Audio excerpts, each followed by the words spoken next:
Queria que você fechasse os seus olhos nessa hora. Vamos falar com o nosso Pai. Pai Santo, Eterno e Bendito, nós nos colocamos na Tua presença para podermos, ó Deus, ser ministrado pela Tua palavra, Senhor. Pedimos que o Senhor nos dê um coração ensinável, para que possamos, ó Deus, aprender e colocar em prática tudo aquilo que o Teu Espírito nos revelar nesta noite. Eu me coloco à Tua disposição e peço sobre cada um de nós a Tua bênção, e oramos confiados no poder e na autoridade do nome de Jesus. Os que creem digam amém. Amém. Queria te convidar a abrir a palavra do Senhor em Mateus capítulo 12.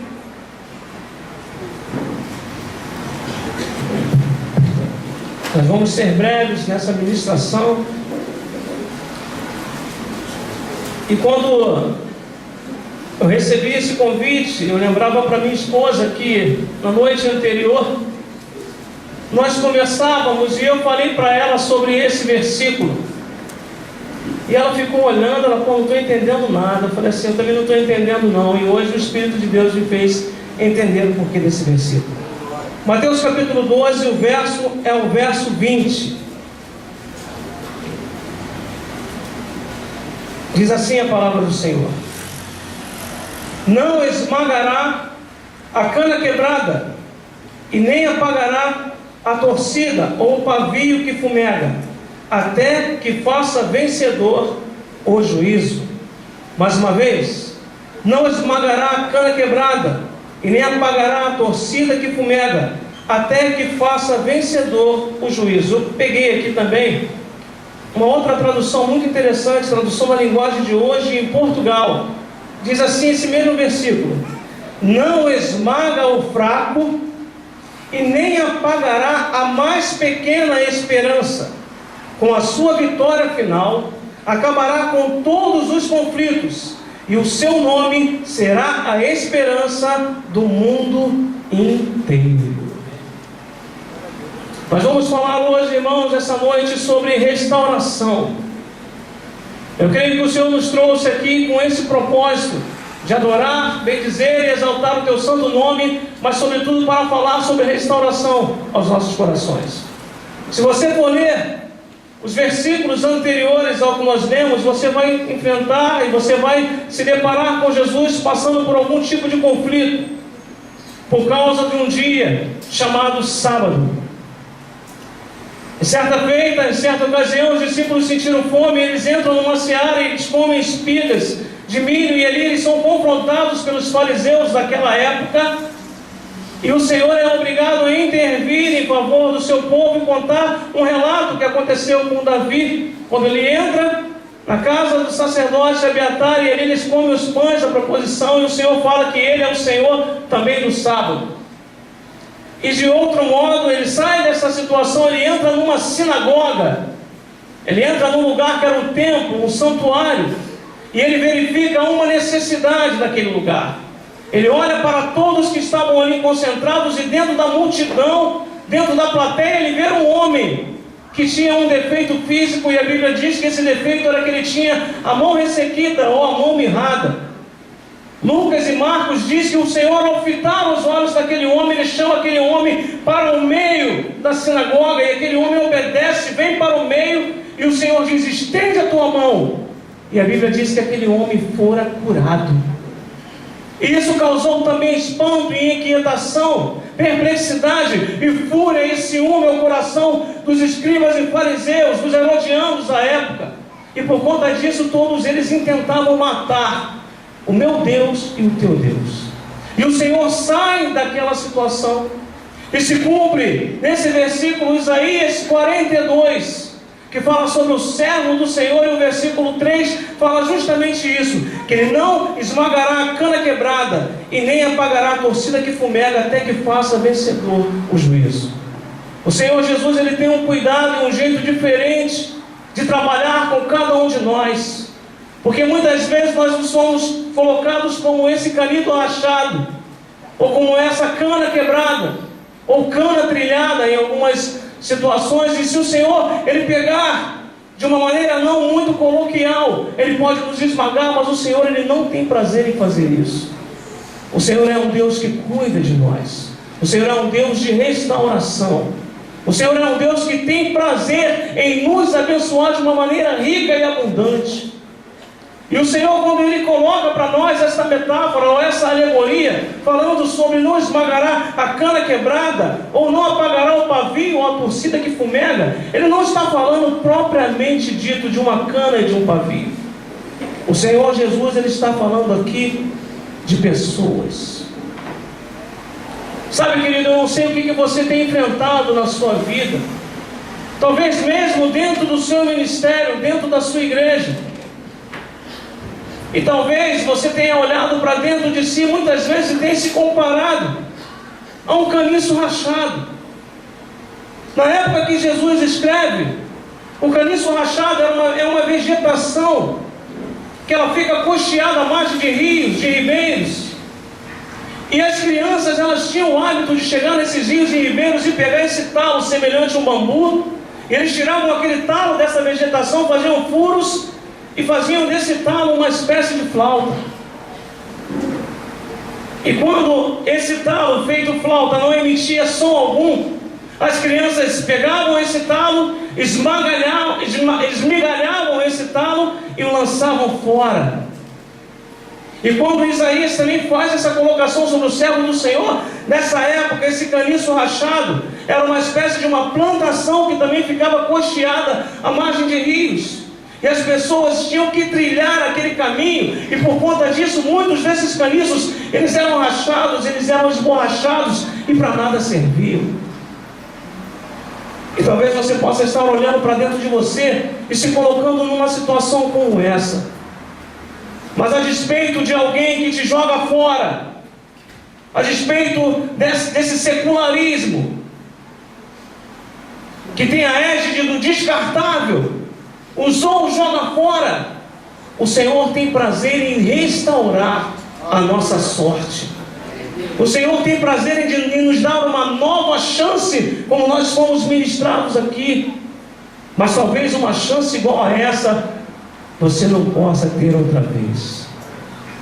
E quando nós falamos também sobre o pavio que fumega, eu estava conversando com a minha esposa sobre uma festa de aniversário, onde geralmente depois de se cantar parabéns, você assopra a vela.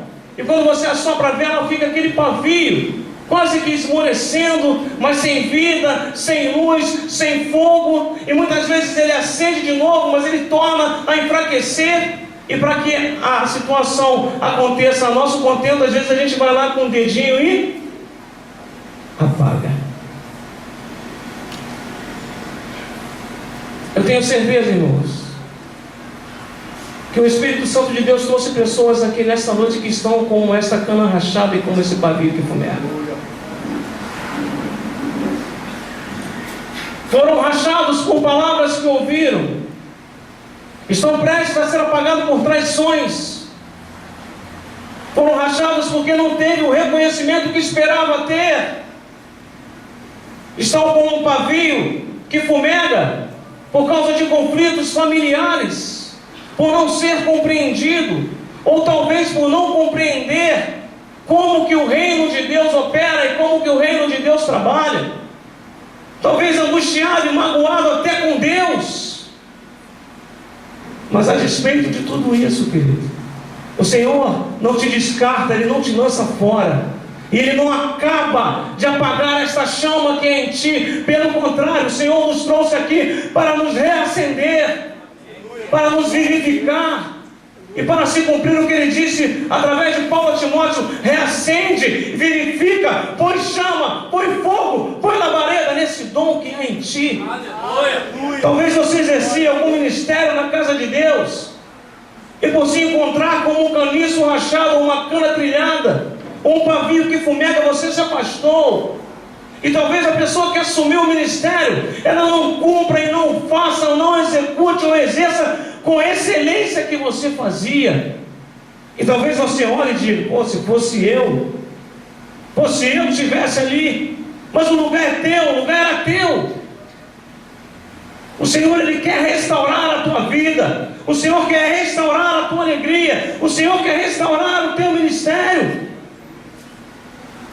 Nós vemos na palavra de Deus, irmãos, Várias pessoas que se colocavam e eram vistos pela sociedade como caniços rachados e pavios que fumegam. Raabe era uma meretriz. E porque o Senhor não arriscou, não a esmagou, jogou fora e nem a apagou, ela figura na genealogia de Jesus. A mulher de fluxo de sangue, você conhece a história. Ela gastou todos os seus haveres, todos os seus recursos em busca da cura. E quando ela não conseguia mais, ela rompe com a multidão, toca na orla de Jesus. E ali aquele pavio que estava pronto a apagar, novamente é reacendido pela chama que emanou de Cristo Jesus, nosso Senhor e Salvador. Talvez nós pudéssemos olhar para Pedro e saber que ele foi avisado que ele trairia o mestre e o negou 3 vezes. E ele estava ali a ponto de ser rachado, jogado fora, ou ser considerado um pavio que fumega. Mas o Senhor, com o mesmo amor, o restaura e diz: quando te converteres, confirma os teus irmãos, apacenta os meus cordeirinhos, as minhas ovelhas. Davi, quando ele traiu a confiança de Urias e tramou aquele homicídio, ele poderia estar sendo colocado como um caniço rachado, ou um pavio que fumega, mas o Senhor o chama e diz o que ele ia ser nas mãos de Deus. Tantos outros exemplos, irmãos. Jó, que perdeu a saúde, que perdeu os filhos, que perdeu a família, que estava sendo chocado de uma maneira arrazoada pelos seus amigos, conflitado pela própria esposa, literalmente como um pavio prestes a apagar, mas o Senhor restaura a sorte desse homem. Eu não sei, talvez, como você esteja se vendo nessa noite, querido. Talvez você tenha pensado: eu vou lá, mas eu não. A minha expectativa não é tão grande para ir lá. Eu vou lá porque um parceiro me convidou, porque uma amiga me chamou, porque eu não tenho nada para fazer hoje, como o irmão falou aqui. Grandes coisas você teve que romper, grandes renúncias você teve que fazer. Mas ouça o que o Espírito de Deus quer dizer para você nessa noite. O Senhor, Ele não nos descarta. Tem um cântico da Ariane que diz: o Deus que te chamou te restaura outra vez. E Ele diz no início: é tempo de voltar, reanimar a fé, o engano abandonar e reconstruir a ponte que rompeu. O Senhor é essa ponte inabalável, com uma estrutura mais forte do que esse palco, do que esse púlpito, do que esse altar. Nós vivemos hoje, irmãos, na era da tecnologia, onde as coisas que se escangalham, muitas vezes nós não queremos investir recursos de dinheiro para consertar, porque às vezes é mais caro do que comprar algo novo, e a gente literalmente descarta e põe algo novo no lugar. Mas querido, o Senhor, Ele não quer te descartar. O Senhor, Ele continua com as suas mãos estendidas sobre você, porque a Bíblia diz que os dons de Deus são irrevogáveis. Aquilo que é teu, é teu. Então é necessário que você pare de dar atenção àquilo que Satanás fala e ouça o que o Espírito diz à igreja. Todas as vezes que um quadro é restaurado, não se pega algo do nada e se faz a restauração, não. É feito a partir daquele quadro que está com ranhura, que está com mofo, que está descolando, que está desbotando. Você é a obra-prima que Deus criou e talvez você esteja desbotando com ranhuras. O Senhor, Ele não vai te descartar, Ele vai pegar você, que é a essência, que é a fonte, e vai restaurar você, e vai soprar nas suas narinas o fôlego de vida, e vai colocar as suas mãos e adestrá-la para a peleja, e fortalecê-la para a guerra. Mas algo que precisa ser feito a cada dia, constantemente, 24 horas, é buscar a presença de Deus. Reavives o dom que é em ti, que foi te dado, te colocado por imposição de mãos. Os desafios são muitos, as lutas e as ofertas são tantas, Mas eu me lembro de Daniel quando estava na corte babilônica e é colocado diante dele manjares. A Bíblia diz que ele decidiu não se contaminar, tudo a partir de uma decisão. Qual é a tua decisão, jovem, adolescente, esta noite? Sabe, irmãos, às vezes nós estamos mal acostumados por essa teologia louca que tem sido pregada por aí. E talvez se fosse uma palavra diferente, tinha nego fazendo aviãozinho, pulando, dando cambalhota, dando carpado, dando mortal. Mas a palavra de Deus, ela é um confronto que gera vida, e vida com abundância para nós. É algo para te tirar da zona de conforto, é algo para te colocar de pé e reavivar o dom que é em ti. Aleluia. Salmo 104 diz que ele faz os ventos mensageiros e seus ministros labaredas de fogo. Aleluia. Se você se encontra como um pavio que fumega, ele quer te transformar em labareda de fogo.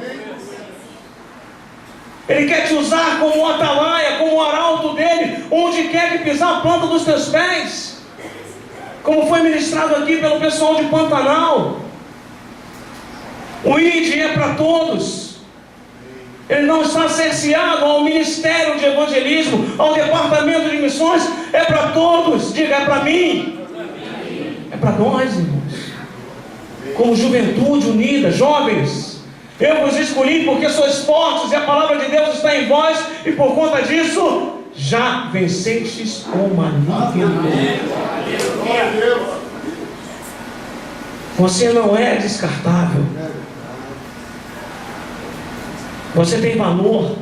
Nós às vezes cantamos por cantar e cantamos aquele cântico tão antigo. Diga para o teu irmão, você tem valor, o Espírito Santo se move em você, e você fala e fala, mas quando vem a primeira luta, a primeira adversidade, você age de maneira contrária a tudo isso. Sabe, queridos, que o Espírito Santo de Deus traga essa esperança para os nossos corações, como nós vemos aqui.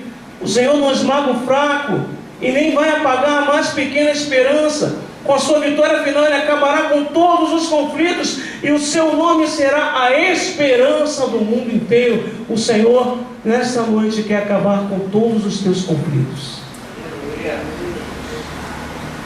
Na igreja, as mulheres estão lendo um livro chamado Por que eu nasci? E Deus tem feito coisas tremendas na vida daquelas mulheres. E talvez você já tenha feito essa pergunta: por que eu nasci? Aí você canta na igreja: se não for para te adorar, para que eu nasci. Você mesmo tem a resposta. Se não for para te servir, se eu quero te adorar. Aí você diz o quê? Estou aqui, Senhor. Da mesma maneira que o Senhor entrou naquela sinagoga e ela estava repleta, estava lotada, mas os olhos do Senhor fitou somente naquele que tinha necessidade, e creio eu que tinha fé para receber o milagre. O Senhor te vê no meio da multidão. Quando o Senhor entra naquela sinagoga e Ele fita aquele homem com as mãos mirradas, irmãos, eu não creio que aquele homem estava com aquela mãozinha desse jeito. Ele estava sentado aí, talvez com multidões na sua frente, mas os olhos do Senhor, Ele penetra onde o olho humano nenhum pode penetrar. E quando o Senhor olha para aquele homem e vê a necessidade, Ele diz: levanta-te e vem para o meio. E aquele homem obedece. Essa é a palavra para nós essa noite, queridos. Levanta-te e vem para o meio. Você não é uma cana trilhada para ser amassada, esmagada e jogada fora. Você não é um pavio que fumega para gerar e beirar a morte. Você é filho e filha de Deus. Você é propriedade exclusiva do Senhor. Você é nação santa. Você é aquele que Ele nomeou para que experimente coisas grandes e firmes e as anuncie para quem pedir a razão da esperança que é em ti. Essa é a realidade para nós, queridos. Eu tenho falado lá na igreja que nós cantamos às vezes aquele louvor: que não passe de nós o teu Espírito, tudo o que tem dito para nós venha se cumprir Geração de adoradores queremos ser. Aí cantamos a geração de Samuel. Irmãos, se nós somos verdadeiramente geração de Samuel, geração que denuncia o pecado, geração que não tolera Jezabel, geração que ora como Daniel, geração que busca Deus, é hora de nós nos levantarmos e taparmos os ouvidos para tudo aquilo que Satanás tem dito, para as acusações que Satanás tem feito a teu respeito. O Senhor tem novas vestes para você nessa noite. O Senhor tem expectativas grandes para você nessa noite. O Senhor quer reconstruir a tua história. O Senhor quer que em seus braços você encontre descanso. Nós temos cantado: em teus braços é meu descanso. Se achegue para os braços do Senhor. Faça como o salmista no Salmo 31: Senhor, eu estou como uma criança no colo da sua mãe. Senhor, a minha alma para contigo é uma alma esperançosa, como aquela que está prestes a se amamentar no seio da minha mãe. Assim é minha alma para contigo, Senhor. Em seus braços eu encontro abrigo, em seus braços eu encontro segurança, em seus braços eu encontro expectativas para me manter de pé e para continuar a viver. Que o Espírito Santo de Deus fale profundamente ao teu coração nessa noite, querido. Eu falo sem medo de errar que o Senhor trouxe pessoas aqui que estavam se sentindo como esse caniço rachado, como esse pavio que fumega. Mas o Senhor diz para você que você pode ser um ministro dele, transformado como labareda de fogo. Aqui é o verdadeiro você decide. Às vezes nós ouvimos as palavras e as ministrações, e quando o apelo é feito, há uma amarra e há uma resistência. Mas o Senhor, quando nos chama para o altar, porque o altar é lugar de sacrifício, o altar é lugar de quebra de cadeias, o lugar é um lugar de restauração, o altar é um lugar onde o Senhor responde com fogo.